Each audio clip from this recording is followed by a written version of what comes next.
ಮಂಡೂರಿನಲ್ಲಿ ಕಸ ವಿಲೇವಾರಿ ಪ್ರಕರಣಕ್ಕೆ ಸಂಬಂಧಪಟ್ಟಂತೆ ಈಗ ಇಬ್ಬರು ಅಧಿಕಾರಿಗಳನ್ನ ಅಮಾನತು ಮಾಡಲಾಗಿದೆ. ಮಂಡೂರು ಬಳಿ ಕಸ ವಿಲೇವಾರಿ ಸಮಸ್ಯೆಯ ವಿಚಾರಕ್ಕೆ ಸಂಬಂಧಪಟ್ಟಂತೆ ಈಗ ಇಬ್ಬರು ಅಧಿಕಾರಿಗಳನ್ನ ಅಮಾನತು ಮಾಡಲಾಗಿದೆ. ಸಾಕಷ್ಟು ಪ್ರತಿಭಟನೆಗಳು ಕೂಡ ಅಲ್ಲಿ ನಡೀತಾ ಇದೆ. ಕಸ ವಿಲೇವಾರಿಯನ್ನ ಸರಿಯಾಗಿ ನಿಭಾಯಿಸಲಿಲ್ಲ ಅನ್ನುವಂತಹ ನಿಟ್ಟಿನಲ್ಲಿ ಈಗ ಇಬ್ಬರು ಅಧಿಕಾರಿಗಳನ್ನ ಬಿಬಿಎಂಪಿ ಅಧಿಕಾರಿಗಳು ಅಮಾನತುಗೊಂಡಿದ್ದಾರೆ. ಸೊ ಈಗಾಗಲೇ ಸಾಕಷ್ಟು ಪ್ರತಿಭಟನೆಗಳು ಅಲ್ಲಿ ನಡೀತಾ ಇದೆ. 3 ದಿನದಿಂದ ಪ್ರತಿಭಟನೆ ಸಾಗ್ತಾ ಇದೆ. ನಿನ್ನೆ ಕೂಡ ಈ ಒಂದು ಪ್ರತಿಭಟನೆಯ ವೇಳೆಯಲ್ಲಿ ರಾತ್ರಿ ಕೆಲವಷ್ಟು ಮಂದಿ ಪ್ರತಿಭಟನಾಕಾರರನ್ನ 30 ಮಂದಿ ಪ್ರತಿಭಟನಾಕಾರರನ್ನ ಪೊಲೀಸರು ಬಂಧಿಸಿದ್ರು. ಈಗ ಕಸ ವಿಲೇವಾರಿ ಸಮಸ್ಯೆಗೆ ಒಂದು ತಾರ್ಕಿಕ ಅಂತ್ಯ ಕೊಡೋದಕ್ಕಾಗಿ ಅಥವಾ ಈ ಒಂದು ಸಮಸ್ಯೆಯ ಹಿನ್ನೆಲೆಯಲ್ಲಿ ಈಗ ಇಬ್ಬರು ಅಧಿಕಾರಿಗಳನ್ನ ಅಮಾನತು ಮಾಡಲಾಗಿದೆ. ನಿನ್ನೆ ಕೂಡ ಈ ಒಂದು ಪ್ರತಿಭಟನೆ ನಡೆದಿತ್ತು. ಇವತ್ತು 3ನೇ ದಿನಕ್ಕೆ ಈ ಒಂದು ಪ್ರತಿಭಟನೆ ಕಾಲಿಟ್ಟಿದೆ.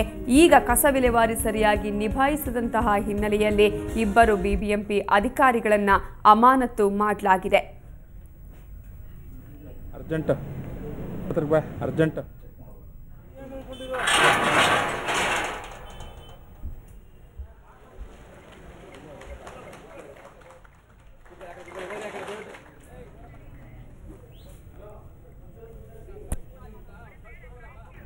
ಕಸ ವಿಲೇವಾರಿಯನ್ನ ಸರಿಯಾಗಿ ನಿಭಾಯಿಸಲಿಲ್ಲ ಅನ್ನುವಂತಹ ಕಾರಣಕ್ಕಾಗಿ ಈಗ ಬಿಬಿಎಂಪಿಯ ಇಬ್ಬರು ಅಧಿಕಾರಿಗಳನ್ನ ಅಮಾನತು ಮಾಡಲಾಗಿದೆ. ಯಲಹಂಕದ ಎಇಇ ನೀಲಕಂಠು ಮತ್ತು ಬೊಮ್ಮನಹಳ್ಳಿಯ ಇಇ ಶ್ರೀನಿವಾಸ ಮೂರ್ತಿ ಅವರನ್ನ ಈಗ ಅಮಾನತುಗೊಳಿಸಲಾಗಿದೆ.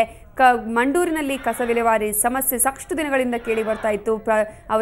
ಅವರು ಪ್ರತಿಭಟನೆಯನ್ನು ಕೂಡ ಮಾಡ್ತಾ ಇದ್ರು ಗ್ರಾಮಸ್ಥರು. ಈಗ ಇಬ್ಬರನ್ನ ಅಮಾನತು ಮಾಡಲಾಗಿದೆ. ಇಬ್ಬರು ಅಧಿಕಾರಿಗಳನ್ನ ಮಾತೃ ಸಂಸ್ಥೆಗೆ ವರ್ಗಾವಣೆ ಮಾಡಲಾಗಿದೆ. ಕಸ ವಿಲೇವಾರಿಯನ್ನ ಸರಿಯಾಗಿ ನಿಭಾಯಿಸಲಿಲ್ಲ ಅನ್ನುವಂತಹ ನಿಟ್ಟಿನಲ್ಲಿ ಈಗ ಇಬ್ಬರು ಬಿಬಿಎಂಪಿ ಅಧಿಕಾರಿಗಳು ಅಮಾನತುಗೊಂಡಿದ್ದಾರೆ. ಸಾಕಷ್ಟು ಪ್ರತಿಭಟನೆಗಳು ಕೂಡ ನಡೀತಾ ಇತ್ತು. ಅರವಿಂದ ಲಿಂಬಾವಳಿಯವರು ಆಗಮಿಸಿದ್ರು. ಅದರ ಜೊತೆಗೆ ರಾಮಲಿಂಗಾರೆಡ್ಡಿ ಮೊನ್ನೆ ಬಂದು ನೋಡ್ಕೊಂಡು ಹೋಗಿದ್ರು, ಪರಿಶೀಲನೆಯನ್ನು ಮಾಡಿದ್ರು. ಅದರ ಜೊತೆಗೆ ಮೇಯರ್ ಕೂಡ ಇಲ್ಲಿಗೆ ಆಗಮಿಸಿದ್ರು. ಆ ನಂತರ ಕೂಡ ಪ್ರತಿಭಟನೆ ಕೂಡ ಸಾಕಷ್ಟು ಜೋರಾಗಿತ್ತು, ತೀವ್ರ ಸ್ವರೂಪವನ್ನ ಪಡೆದುಕೊಂಡಿತ್ತು. ಇವತ್ತು ಕೂಡ ಈ ಪ್ರತಿಭಟನೆ ನಡೀತಾ ಇದೆ. ಏನೇ ಕಷ್ಟ ಆದರೂ ಕೂಡ ನಾವು ಪ್ರತಿಭಟನೆಯನ್ನ ಹಿಂದಕ್ಕೆ ಪಡೆಯೋದಿಲ್ಲ ಅನ್ನುವ ಒಂದು ಆಕ್ರೋಶವನ್ನ ಗ್ರಾಮಸ್ಥರು ಕೂಡ ಅಲ್ಲಿ ವ್ಯಕ್ತಪಡಿಸ್ತಾ ಇದ್ರು. ಈ ಹಿನ್ನೆಲೆಯಲ್ಲಿ ಈಗ ಇಬ್ಬರು ಬಿಬಿಎಂಪಿ ಅಧಿಕಾರಿಗಳನ್ನ ಅಮಾನತುಗೊಳಿಸಲಾಗಿದೆ. ಅವರ ಮಾತೃ ಸಂಸ್ಥೆಗೆ ವರ್ಗಾವಣೆಗೊಳಿಸಲಾಗಿದೆ.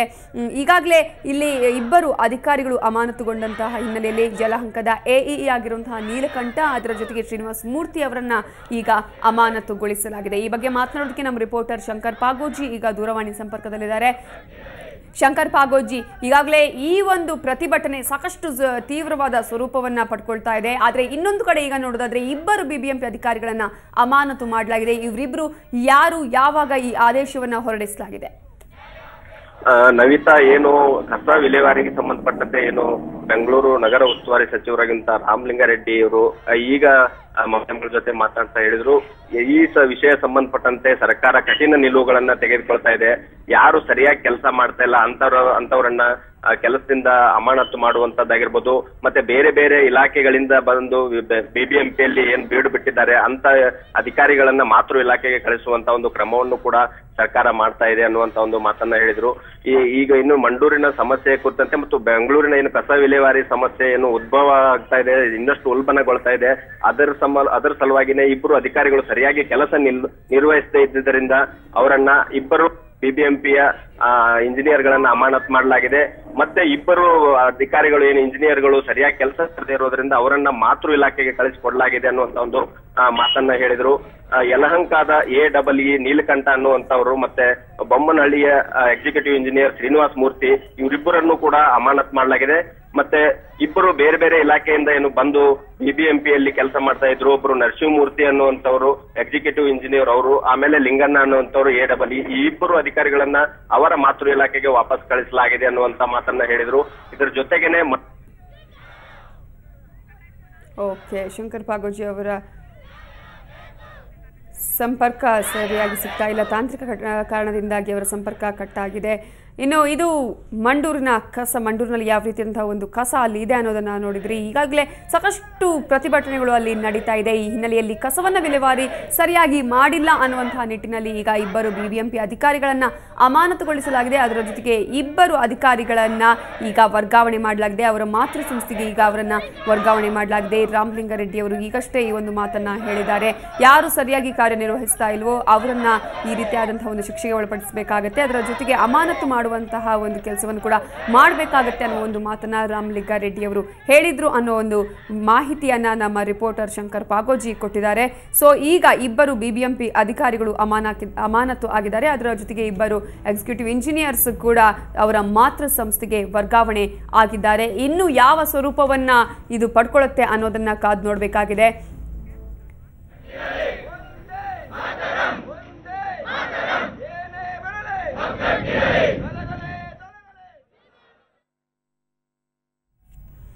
ಇನ್ನು ಮಂಡೂರು ಕಸ ವಿಲೇವಾರಿಯನ್ನ ವಿರೋಧಿಸಿ ಪ್ರತಿಭಟನೆ ನಡೆಸ್ತಾ ಇದ್ದ 30ಕ್ಕೂ ಹೆಚ್ಚು ಪ್ರತಿಭಟನಾಕಾರರನ್ನ ನಿನ್ನೆ ತಡರಾತ್ರಿ ಪೊಲೀಸರು ಅರೆಸ್ಟ್ ಮಾಡಿದ್ದಾರೆ.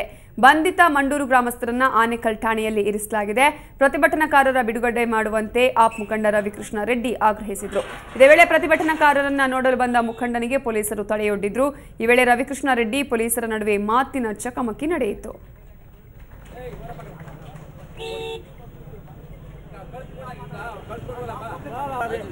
ಅವ್ರು ಮುಂಡೂರವರು ನಾನು ಬಂತಂದ್ರ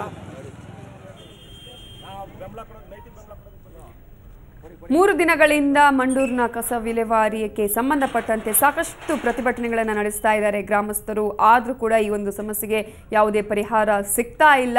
ಈ ಹಿನ್ನೆಲೆಯಲ್ಲಿ ಪ್ರತಿಭಟನಾಕಾರರ ಒಂದು ಆಕ್ರೋಶ ಜಾಸ್ತಿ ಆಗ್ತಾನೆ ಇದೆ. ನಿನ್ನೆ ಕೂಡ ಲಾರಿಯಲ್ಲಿ ಕಸವನ್ನು ಹಾಕೋದಕ್ಕೆ ಬಂದಂತಹ ಸಂದರ್ಭದಲ್ಲಿ ಇಲ್ಲಿ ಪ್ರತಿಭಟನಾಕಾರರು ಸಾಕಷ್ಟು ಪ್ರತಿಭಟನೆಯನ್ನು ನಡೆಸಿದ್ರು. ಯಾವುದೇ ಕಾರಣಕ್ಕೂ ನಾವು ಕಸವನ್ನು ಹಾಕೋದಕ್ಕೆ ಬಿಡೋದಿಲ್ಲ ಅನ್ನುವ ನಿಟ್ಟಿನಲ್ಲಿ ಅಲ್ಲಿ ಕಾವಲು ಕಾಯ್ತಾ ಇದ್ರು. ಅಲ್ಲಿ ಪ್ರತಿಭಟನೆಯನ್ನು ಮಾಡ್ತಾ ಇದ್ದಂತಹ 30 ಜನರನ್ನ ಅರೆಸ್ಟ್ ಮಾಡಲಾಗಿದೆ. ಈ ಬಗ್ಗೆ ಮಾತನಾಡೋದಕ್ಕೆ ನಮ್ಮ ರಿಪೋರ್ಟರ್ ಆನೇಕಲ್ ಮಂಜುನಾಥ್ ಈಗ ದೂರವಾಣಿ ಸಂಪರ್ಕದಲ್ಲಿದ್ದಾರೆ.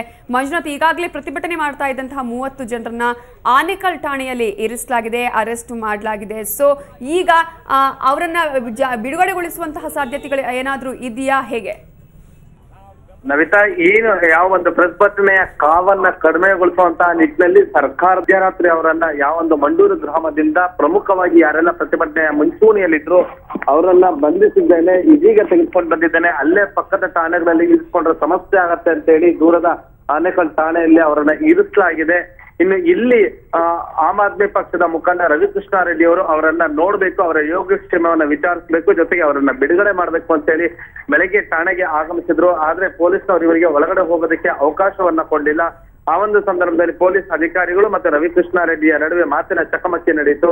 ಇದೊಂದು ರೀತಿಯಾದಂತಹ ಒಂದು ಉದ್ವಿಗ್ನ ಸ್ಥಿತಿ ಇಲ್ಲಿ ಉಂಟಾಗುತ್ತಿದ್ದಂತೆ ಪೊಲೀಸ್ನವರು ಮತ್ತೆ ಮಾಧ್ಯಮದವರು ಅಲ್ಲಿಗೂ ಹೋಗ್ತಿದ್ದಂತೆ ಅಲ್ಲಿಂದ ಪೊಲೀಸ್ನವರು ಒಳಗಡೆ ಹೊರಟ್ಬಿಟ್ರು. ಆದ್ರೆ ಶಾಂತಿಯುತವಾಗಿ ರವಿಕೃಷ್ಣ ರೆಡ್ಡಿ ಪ್ರತಿಭಟನೆಗೆ ಮುಂದಾದ್ರು. ಮಂಜುನಾಥ್, ಯಾಕೆ ಅಂತ ಹೇಳಿದ್ರೆ ಇವರು ಅವ್ರ ಜೊತೆ ಮಾತನಾಡಿದ್ರೆ ಅವರಿಗೆ ನೈತಿಕವಾದಂತಹ ಸ್ಥೈರ್ಯವನ್ನ ತುಂಬುವುದು ಮತ್ತೆ ಅವರು ಇನ್ನೇನಾದ್ರು ಇವರಿಗೆ ಹೇಳಿದ್ರೆ ಜೊತೆಗೆ ಇವ್ರು ಏನಾದ್ರು ಪ್ರತಿಭಟನೆಯನ್ನ ಇನ್ನೂ ಹೆಚ್ಚು ಮಾಡಬಹುದು ಅನ್ನುವಂತ ಒಂದು ಅವರ ಒಂದು ಅನಿಸಿಕೆಯಿಂದ ಇವರಿಗೆ ಅವರನ್ನ ಭೇಟಿ ಆಗ್ಲಿಕ್ಕೆ ಅವಕಾಶ ಕೊಡ್ಲಿಲ್ವಾ? ಪೊಲೀಸ್ನವರ ಲೆಕ್ಕಾಚಾರ ಯಾವ ರೀತಿ ಆಗಿತ್ತು ಅನ್ನೋದನ್ನ ನಾವಿಲ್ಲಿ ಗಮನಿಸಬೇಕಾಗಿರ್ತಕ್ಕಂತಹದ್ದು. ನವಿತಾ, ಯಾಕಾಗಿ ಇವ್ರನ್ನ ಬಿಡ್ಲಿಲ್ಲ ಅಂತ ಇದೊಂದು ಯಕ್ಷ ಪ್ರಶ್ನೆ ಆಗಿದೆ. ನಮಗೆ ಮೇಲಾಧಿಕಾರಿಗಳಿಂದ ಯಾವುದೇ ರೀತಿಯಾಗಿ ಯಾರನ್ನೂ ಸಹ ಬಂದು ಏನಾದ್ರು ಇವ್ರನ್ನ ಭೇಟಿ ಆಗೋದಕ್ಕೆ ಬಂದ್ರೆ ಅವಕಾಶ ಕೊಡಬೇಡಿ ಅಂತ ಹೇಳಿದ್ದಾರೆ ಅಂತ ಹೇಳಿದ್ರೆ ಆನೇಕಲ್ ಠಾಣೆಯ ಸಬ್ ಇನ್ಸ್ಪೆಕ್ಟರ್ ಅನಂತರಾಮು ರವಿಕೃಷ್ಣ ರೆಡ್ಡಿ ಅವರ ಜೊತೆ ಮಾತಿನ ಚಕಮಕಿಯಲ್ಲಿ ಹೇಳಿದ್ರು, ನಾನು ಯಾವುದೇ ಕಾರಣಕ್ಕೂ ನಿಮ್ಗೆ ಅವಕಾಶ ಕೊಡೋದಿಲ್ಲ ಅಂತ ಹೇಳಿ. ಯಾವಾಗ ಇದು ಸ್ಥಿತಿ ಕೈಮೀರು ಹೋಗ್ತಾ ಇರುವಂತಹ ಸಂದರ್ಭದಲ್ಲಿ ಇವರು ಶಾಂತಿಯುತವಾಗಿ ಪ್ರತಿಭಟನೆಗೆ ಮುಂದಾದಾಗ ಕೊನೆಗೂ ಇವರ ಪ್ರತಿಭಟನೆಗೆ ಮಣಿದಂತಹ ಪೊಲೀಸ್ ಅಧಿಕಾರಿಗಳು ನಂತರ ಇವರಿಗೆ ಆ ಒಂದು ಪ್ರತಿಭಟನಾಕಾರರನ್ನ ಮಾತನಾಡ್ಸೋದಕ್ಕೆ ಅವಕಾಶ ಮಾಡಿಕೊಟ್ಟಿದ್ದಾರೆ. ಇದೀಗ ಪ್ರತಿಭಟನೆ ಇಲ್ಲಿ ವಾಪಸ್ ಪಡೆಯಲಾಗಿದೆ. ಆದ್ರೆ ಅಲ್ಲಿ ಏನು ಮಂಡೂರಿನಿಂದ ಬಂಧಿಸಿ ತರಲಾಗಿರ್ತಕ್ಕಂತಹ 30 ಜನ ಆನೇಕಲ್ ಠಾಣೆಯಲ್ಲಿದ್ದಾರೆ. ನವಿತಾ, ಓಕೆ ಮಂಜುನಾಥ್, ಆ ನಂತರ ಏನಾದ್ರೂ ರವಿಕೃಷ್ಣ ರೆಡ್ಡಿ ಅವರಿಗೆ ಅವ್ರ ಜೊತೆ ಮಾತನಾಡೋದಕ್ಕೆ ಅವಕಾಶವನ್ನ ಮಾಡಿಕೊಡ್ಲಾಯ್ತಾ? ಎಷ್ಟು ಹೊತ್ತು ಅವ್ರ ಜೊತೆ ಅವರ ಮಾತುಕತೆ ನಡೆಸಿದ್ರು? ಇವರು ಯಾವಾಗ ಪ್ರತಿಭಟನೆಗೆ ಕೂತ್ಕೊಂಡ್ಬಿಟ್ರು ಅಂದ್ರೆ ಆರಂಭದಲ್ಲಿ ಮಾತಿನ ಚಕಮಕಿ ಆಯ್ತು. ನನ್ನ ಪೊಲೀಸ್ ಠಾಣೆಯ ಗೇಟ್ ನ ಮುಂಭಾಗದಲ್ಲಿ ಕೂರ್ಲಿಕ್ಕೂ ನನ್ನ ಅವಕಾಶ ಕೊಡೋದಿಲ್ಲ, ಇದಕ್ಕೆ ನೀವು ಅನುಮತಿಯನ್ನ ಪಡೆದುಕೊಳ್ಬೇಕಾಗತ್ತೆ ಅಂತ ಹೇಳಿದರೆ ಇಲ್ಲಿನ ಸಬ್ ಇನ್ಸ್ಪೆಕ್ಟರ್ ಅನಂತರಾಮು ಹೇಳಿದ್ರು. ಆ ಒಂದು ಸಂದರ್ಭದಲ್ಲಿ ಇದು ಸರ್ಕಾರಿಯ ಕಚೇರಿ ಆಗಿರೋದ್ರಿಂದ ನಾವು ಎಲ್ಲಿ ಬೇಕಾದ್ರೂ ಪ್ರತಿಭಟನೆಯನ್ನ ಮಾಡಬಹುದು, ನಾನು ನಿಮ್ಮ ಕೆಲಸಕ್ಕೆ ಅಡ್ಡಿ ಮಾಡ್ತಾ ಇಲ್ಲ, ಒಂದು ನನಗೆ ಅವರನ್ನ ಮಾತನಾಡಿಸ್ಲಿಕ್ಕೆ ಅವಕಾಶ ಕೊಡಿ, ಇಲ್ಲ ಅಂತಂದ್ರೆ ನಾವು ಪ್ರತಿಭಟನೆ ಮಾಡ್ತೀವಿ ಅಂತ ಹೇಳಿ ಅನ್ನೋಂತ ಸಂದರ್ಭದಲ್ಲಿ ಮಾತಿನ ಚಕಮಕಿ ಆಯ್ತು. ಆ ನಂತರ ಇವರು ಪ್ರತಿಭಟನೆಯನ್ನ ಮುಂದುವರೆಸ ಅಂದ್ರೆ ಜನ ಹೆಚ್ಚಾಗ್ತಾ ಇದ್ದಂತೆ ಇಲ್ಲಿನ ಸಬ್ ಇನ್ಸ್ಪೆಕ್ಟರ್ ಅನಂತರಾಮ್ ಒಳಗಡೆ ಹೊರಟೋಗ್ತಾರೆ ಠಾಣೆಯ ಒಳಗಡೆಗೆ. ಜನ ಆನೇಕಲ್ ಠಾಣೆಯಿಂದ ಸುತ್ತಮುತ್ತಲಿನಿಂದ ಹೆಚ್ಚು ಯುವಕರು ಬರ್ತಿದ್ದಂತೆ ಅದರಿಂದ ಗಾಬರಿಗೊಂಡಂತ ಅನಂತರಾಮ್ ಕೊನೆಗೂ ಇವರ ಒತ್ತಡಕ್ಕೆ ಮಣಿದು ಇವರಿಗೆ ಮಾತನಾಡುವಂತ ಅವಕಾಶವನ್ನು ಕೊಟ್ಟರು. ರವಿಕೃಷ್ಣ ರೆಡ್ಡಿ ಒಳಗಡೆ ಹೋಗಿದ್ದಾನೆ. ಠಾಣೆಯಲ್ಲಿ ಇರಿಸಲಾಗಿದ್ದಂತಹ ಮಂಡೂರಿನ ಗ್ರಾಮಸ್ಥರನ್ನ ಮಾತನಾಡಿಸಿ ಬಂದಿದ್ದಾರೆ. ಅವರಿಗೆ ನೈತಿಕವಾದಂತಹ ಸ್ಥೈರ್ಯವನ್ನ ತುಂಬಿ ಬಂದಿದ್ದಾರೆ. ಇದೀಗ ಆನೇಕಲ್ ಠಾಣೆ ಹತ್ರನೇ ಇದ್ದಾರೆ. ಅದರ ಪ್ರತಿಭಟನೆಯನ್ನ ಕೈ ಬಿಟ್ಟಿದ್ದಾರೆ. ಅವರನ್ನ ಬಿಡುಗಡೆಗೊಳಿಸ್ಬೇಕು ಅಂತ ಹೇಳಿದ್ದಾನೆ ಏನು ಇನ್ನೂ ಸಹ ಒತ್ತಾಯವನ್ನ ಮಾಡ್ತಾ ಇದ್ದಾರೆ. ಆದ್ರೆ ಪ್ರತಿಭಟನೆ ಯಾವುದು ನಡೀತಾ ಇಲ್ಲ. Navitha. Okay, thank you Manjunath ಡೀಟೇಲ್ಸ್ಗೆ.